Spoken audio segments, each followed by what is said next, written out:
안녕하세요. 결혼한 지 1년이 채 안 된 이제 20대 중반인 여자입니다. 결혼을 남들보다 일찍 했어요. 남편도 저보다 연상이기는 하지만 나이 차이가 많이 나지 않습니다. 저나 남편이나 아직 결혼하기에는 조금 나이가 어린 편인 걸 떠나서 아무래도 결혼이라는 게 서로 다른 두 집안이 만나 하나의 가족을 꾸리는 일이니 당연히 그 과정에서 의견 다툼도 생길 것이고 어려운 시간도 있을 거라는 건 진작에 알고 있었습니다. 말한 대로 쉽지만은 않을 거라 미리 마음의 준비도 다 하고 있었지만 이렇게 시작부터 이런 식의 고난의 시간이 있을 거라곤 상상하지 못했네요. 서울에서 나고 자란 저는 전문대를 졸업한 뒤 작은 무역회사에 취업을 했습니다. 부모님은 원하면 편입을 해서 4년제 대학을 도전해봐도 좋다고 하셨지만 당시 저는 공부에는 큰 미련이 없었고 하루라도 더 빨리 돈을 벌고 싶었습니다. 그래서 직장 생활을 먼저 시작했는데 거기서 지금 남편을 만나게 되었네요. 남편은 거래처 직원으로 영업일로 회사에 자주 들락거리는 사람이었습니다. 서글서글하고 인사성이 밝은 사람이라서 항상 사무실에 방문하면 직원들 한 명 한 명을 찾아가 인사를 할 정도였습니다. 저나 남편이나 각자 직장에서 제일 어렸고 같은 또래로 나이도 비슷했기 때문에 금방 가까워질 수 있었습니다. 비록 둘 다 직장인이었어도 회사 생활을 일찍 했을 뿐인 여타 다른 대학생들처럼 아직 한창 때의 20대였으니 남편과 저는 조금씩 인연을 쌓아가다가 가벼운 마음으로 연애를 시작했어요. 적어도 저는 그랬습니다. 연애하면서부터 결혼을 생각하고 만남을 시작하는 사람들이 제 또래에 얼마나 있을까요? 저도 그랬습니다. 처음엔 결혼까지 생각했던 건 아니었어요. 하지만 남자친구는 달랐던 것 같아요. 남자친구는 어려서부터 하루빨리 가정을 이루는 게 꿈이었다면서 사귄 지 6개월쯤 됐을 무렵 저에게 자기 집에 인사를 가자고 하더라고요. 저는 부담스러워서 싫다. 결혼하는 거 생각해 본 적도 없고 나는 하고 싶은 게 아직 많다고 선을 그었지만 남편은 제가 하고 싶은 거 다 하게 해준다며 결혼하자고 끈질기게 저를 졸랐어요. 솔직히 남편의 끈질김이 부담스럽기도 했지만 한편으로는 남편이 정말 저를 사랑한다는 생각이 들더라고요. 보통 저희 나이에 연애를 한다고 해도 결혼하겠다 저렇게 강렬하게 표현하는 사람은 없잖아요. 결국 저는 남편의 끈질긴 구애에 결국 알겠다 했고 남편의 청혼을 받아들였습니다. 대신 내가 직장 생활을 하게 되든 공부를 하게 되든 청혼하면서 내게 약속한 것처럼 내가 하겠다는 것은 꼭 다 하게 해줘야 한다고 했고 남편은 남자가 한 입으로 두 말 하지 않는다고 꼭 그러겠다고 했어요. 전 순진하게 그 말을 철석같이 믿었네요. 결혼 이야기가 오가면서 남편에 대해서 좀 더 알게 되었습니다. 시부모님의 경우 별다른 직장은 다니지 않으셨고 대신 물려받으신 땅과 상가에서 나오는 새로 생활을 하고 계셨어요. 상가라고 해서 엄청난 건 아니었고 두 분이서 생활하시기에 적당한 동네 근처 빌딩에 있는 꼬마 상가 정도였어요. 하시는 말씀이 적어도 당신들의 노후는 걱정하지 않아도 된다며 저희에게 어차피 결혼하기로 마음먹었으면 쓸데없는 걸로 질질 끌지 말고 빨리 해치우라고 하시더군요. 반면에 저희 친정에서는 결혼을 허락해주긴 하셨지만 걱정이 많으셨습니다. 아무래도 한참 예쁠 나이에 딸이 결혼을 한다니까 아쉽기도 하고 미련도 남고 그러셨던 거겠지요. 특히 친정어머니는 다시 한번 생각해보는 게 어떻겠냐며 저를 몇 번이고 말리셨어요. 제가 그러다 이렇게 날 좋아하는 사람을 다시는 못 만나면 어쩌냐 하니까 왜 그런 바보 같은 생각을 하냐면서 그런 걱정 때문에 하는 결혼이라면 절대로 하지 말라고 하셨어요. 하지만 자식 이기는 부모 없다고 제가 그렇게 하고 싶다 하니 결국 행복하게 잘 살라며 허락을 해주셨죠. 이게 아들 가진 부모와 딸 가진 부모의 차이인가? 그런 생각을 하면서 남편과 결혼을 진행하게 되었습니다. 결혼식을 올리기까지는 큰 어려움은 없었습니다. 적당히 생략할 건 생략하고 신혼집 같은 경우도 원래는 시댁에서 전세를 구해준다고 해줬었는데 적당한 매물이 많이 없었습니다. 마음에 안 드는 집에서 살고 싶지도 않았고 전세가가 애매해서 이럴 바엔 남편과 제가 조금만 더 노력해서 월급을 모으면 최소한의 대출을 끼고 전세가 아니라 자가를 할 수 있겠더라고요. 그래서 일단 급한 대로 월세로 나온 풀옵션 빌라를 알아보고 있었는데 친정부모님께서 그럴 바에는 두 분이 투자 목적으로 가지고 계신 오피스텔에서 시작을 하라고 배려를 해주셨습니다. 그래서 제가 그럼 새는 어찌할 거냐니까. 남편이 그럼 그 새는 자기가 자기 부모님, 그러니까 시부모님한테 받아서 주겠다고 하더라고요. 친정부모님은 사실 아무것도 받고 싶지 않아 했지만 투자 목적으로 가지고 계신 거다 보니 아직 대출이 남아 있었거든요. 그래서 딱 한 달 상환금만큼만이라도 저희가 새 대신에 드리기로 정했습니다. 어차피 월세를 구해 들어가려 했으니 새가 발생하는 건 당연한 일이었고 생판 모르는 사람 집에 보증금까지 넣어서 들어갈 바에야 친정부모님이 가지고 계신 오피스텔에 들어가는 게 저희 입장에서도 훨씬 경제적이었지요. 다행히 시부모님도 그 부분에 있어서는 동의를 해주셨기 때문에 모든 것이 잡음 없이 흘러갔습니다. 하지만 생각지도 못한 곳에서 시부모님과 부딪히게 되었어요. 그건 바로 혼인신고 때문이었습니다. 저는 결혼한 부부가 혼인신고를 하고 사는 건 너무나 당연하고 상식적인 일이라고 생각했어요. 그래서 이 문제를 시댁과 상의해야 할 필요성을 조금도 느끼지 못했습니다. 신혼여행에서 돌아오자마자 시댁에 인사를 갔을 때였어요.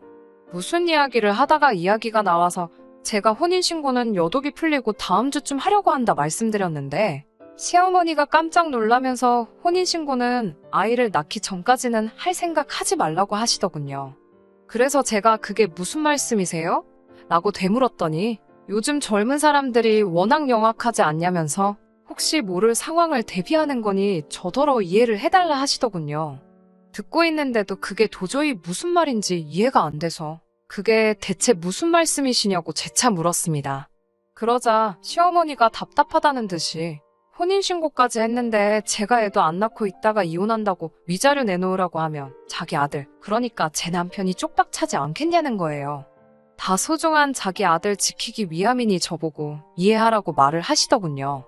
어떻게 갓 결혼한 애들을 앞에 두고 이제 막 신혼여행 마치고 왔는데 저런 생각을 하실 수가 있고 그걸 또 그 앞에서 대놓고 말씀하실 수 있는지 이해가 안 되더라고요. 제가 남편에게 혹시 당신도 그렇게 생각하냐고 내가 진짜 위자료 생각해서 결혼한 거라 생각하냐니까 부모님은 다 우리를 걱정해서 그러시는 거라며 그냥 부모님 말씀대로 하자고 하더군요. 남편은 우리들 걱정을 해주신다고 포장했지만 그게 어딜 봐서 우리들 걱정을 해주시는 건가요? 아무리 아기가 없었다지만 누가 들어도 제가 마치 남편 집안 재산이나 위자료를 노리고 결혼한 사람처럼 들렸을 거예요. 자기 아들이 피해자고 제가 나쁜 사람인 걸 깔고 말한 거잖아요. 이런 황당한 경우는 처음이라서 벙쪄 있으니까 시어머니는 대신에 제가 1년 안에 아이를 가지게 된다면 자기들이 가지고 있는 땅도 주고 혼인신고도 하게 해준다는 거예요. 대를 이어주면 섭섭하게 하지는 않겠다. 하지만 애를 갖기 전까지는 저를 가족으로 인정하지 않겠다. 뭐 이런 건가요? 적어도 저한테는 그렇게 들리더군요.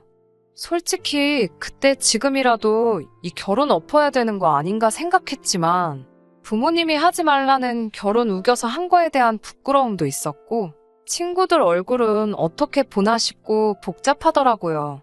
신혼여행 다녀오자마자 이혼을 결심할 용기는 선뜻 나지 않았어요. 하지만 적어도 남편이 저를 사랑해서 청혼을 했고 저도 그런 남편이 좋아 결혼을 했다는 사실은 변함이 없고 어차피 결혼하자마자는 아니었지만 이제 결혼을 했으니 언젠가는 아이를 가질 계획이 있었으니 그 계획을 조금 일찍 앞당겼다고 생각하자. 그러면 된다. 그냥 그렇게 단순하게 생각하려고 노력했습니다.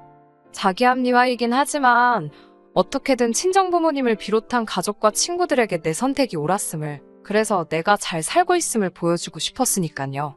하지만 시부모님은 정말 인내심이라곤 하나도 없는 분들이셨습니다.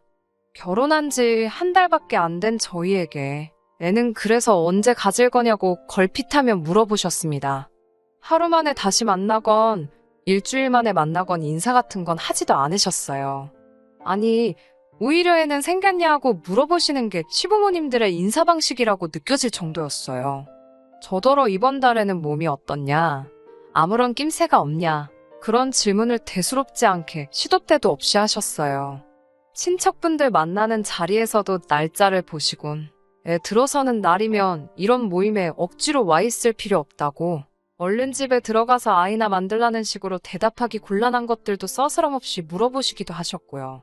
남편은 시부모님이 그러실 때마다 그러지 마시라고 제 편에 서서 말리기는 했지만 시부모님을 이겨먹을 만큼의 성격은 못 되었습니다. 정말 하루하루 지친다는 말고는 표현할 길이 없었어요. 솔직히 억울한 마음도 들었습니다. 저도 남편도 한참 젊었고 아이를 가지려고 노력을 그렇게 하는데도 왜 안 생기는 건지 속상하고 답답했어요. 그러다 얼마 전 정말 생각도 못한 일이 벌어졌습니다. 시어머니는 어디서 듣고 오셨는지 저희 부부에게 시험관은 어떠냐고 물어보시더군요. 제가 그 이야기를 친정어머니께 전하니 저희 집안에서도 난리가 났습니다. 알아보니 시험관이 그렇게 정신적으로도 육체적으로도 고생스러운 과정이라고 하던데 왜 그렇게까지 제가 제 몸을 혹사시키면서 애를 가져야 하나 싶더라고요.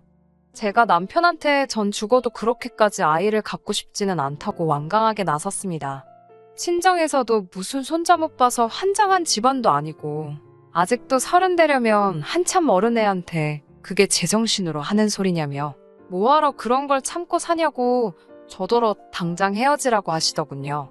그런 와중에도 남편은 시부모님 앞에서 우물쭈물 뭐라고 제대로 말도 못하고 제 눈치만 살살 보면서 그 시험관이라는 거 그냥 한 번 시도라도 해보면 안 되겠냐고 그러더군요. 그런 남편을 보면서 정신이 확 들었습니다.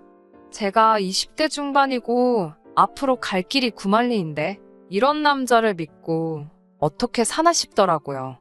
게다가 시부모님은 저더러 왜 시험관 시술을 피하는 거냐면서 또 혹시 무슨 하자 있어서 그러는 거 아니냐고 저한테 혹시 문제가 있는 거냐며 저를 추궁하시더군요. 제가 무슨 물건도 아니고 사람을 앞에 두고 하자가 있네 없네 운운하시니 헤어질 때 헤어지더라도 제가 문제가 없다는 건 알려드려야 직성이 풀리겠더군요. 저는 시부모님에게 저는 이 남자랑 이혼할 작정이지만 저한테 말도 안 되는 허물을 뒤집어 씌우시는 건 용납할 수가 없다고 다 같이 병원에 가자고 했습니다. 시부모님은 저더러 만약에 제가 무슨 문제 있는 몸이면 저를 사기 결혼으로 고소할 거라고 난리를 치더군요. 저는 20살이 넘어서부터 매년 건강검진은 물론 산부인과도 꼬박꼬박 다니고 있었기 때문에 저한테 아무런 문제가 없다는 확신이 있었습니다. 그래서 두 사람 말에 좋다고 대신 남편한테 문제 있는 거면 저도 가만히 있지 않을 거라고 했어요. 병원에서 갖가지 검사 끝에 나온 결과는 놀라운 정도가 아니라 충격 그 이상이었습니다. 남편은 평생 아기를 가질 수 없는 몸이었습니다. 이미 정은 떨어질 대로 떨어진 마당에 남편 몸까지 그렇다니까 속된 말로 정내미가 뚝 떨어지더라고요. 시부모님도 그 결과를 듣고는 사색이 되어 저를 쳐다봤습니다. 저는 걱정 마시라고 위자료 내놓으란 소리는 안 한다고 말씀드렸어요.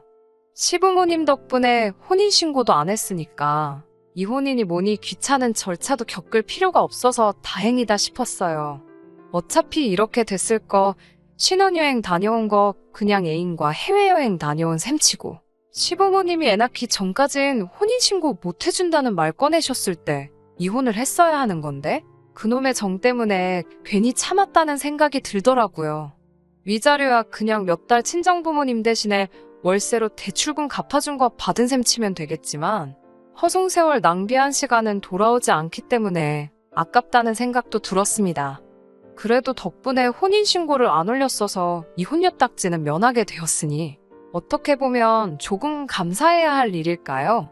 하지만 그때부터 시부모님이 태도를 싹 바꾸시곤 저한테 매달리시더군요. 애시당초 둘이 사랑해서 한 결혼인데 어떻게 남편이 아프다고 아내가 남편을 떠날 수 있냐면서 부부의 연이 그렇게 쉽게 끊어지는 게 아니라나요. 그래서 제가 언제 저희를 부부로 인정이나 해주셨냐고 따졌어요. 그리고 그게 재구실을 못하는 게 왜 아픈 거냐고. 씨 없는 수박이나 씨 있는 수박이나 둘 다 똑같은 수박 아니냐. 멀쩡한 어머님 아들 환자 만들지 말라고 했어요. 시부모님이 그러지 말고 지금이라도 우리 가족 넷이서 오순도순 행복하게 살자 그랬어요. 자기들도 자기 아들이 저래가지고 어떤 여자가 시집 오겠나 싶었던 거겠죠. 그 와중에도 소름 돋는 건 애를 못 낳는다는 걸 알자마자 그 사이에 또 계산을 한 건지 넷이서 같이 살자고 제안하셨다는 거죠. 대를 이어줄 자식을 지 자식 문제로 못 낳게 되었다지만 그 와중에도 한 푼 손해는 보고 싶지 않으셨는지 넷이서 살자는 말인즉슨 저보고 들어와서 살면서 자기들 수발 들으며 시집살이 하라는 뜻이잖아요. 그 와중에도 그런 생각을 했다는 게 순간적인 기지로 나온 게 아니라 이미 남편 결혼한다는 이야기 나왔을 때부터 언젠가는 은근슬쩍 합가를 하려는 계획이 있었다는 것도 다 티가 나더라고요. 하지만 제가 남편의 가머니설에 속아 넘어가 이런 수모까지 당한 것도 억울한데 또 바보짓을 할 리가 있나요?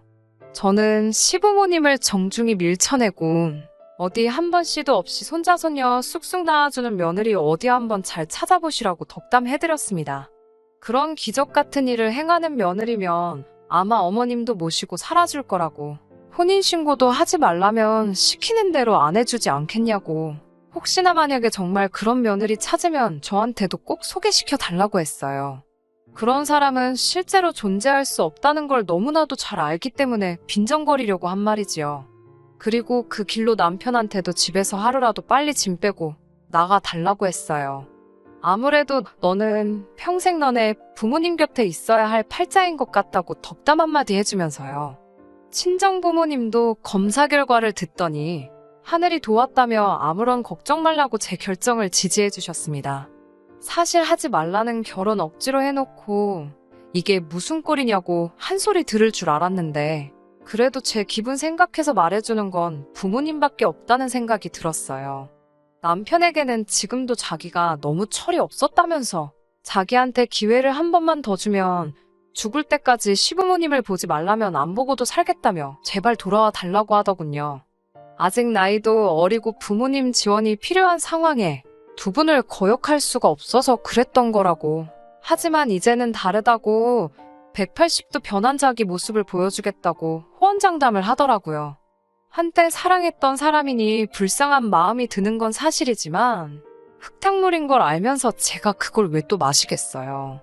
인생 공부 진하게 했다 생각하고 정말 저를 환영해주고 사랑해주는 가족을 가진 상대방을 만날 때까지는 저도 제가 하고 싶은 일을 찾아서 즐겁게 살 작정입니다.